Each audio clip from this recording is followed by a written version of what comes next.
घर में। एक बार देने तो मन नहीं भरल देवी कहिया दोबारा में। एक बार देने तो मन नहीं भरल देवी कहिया दोबारा में। खेत में देते धरल कई मैया मारल कई बड़ी घर में। खेत में देते धरल कई मैया मारल कई बड़ी घर में।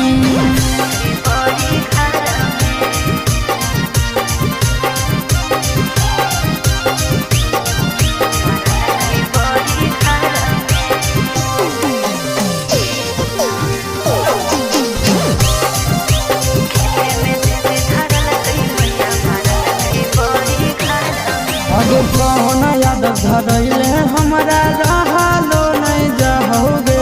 दे देही कैसन दुख दर्द सहलो नहीं जाओगे। अरे अब नहीं देबे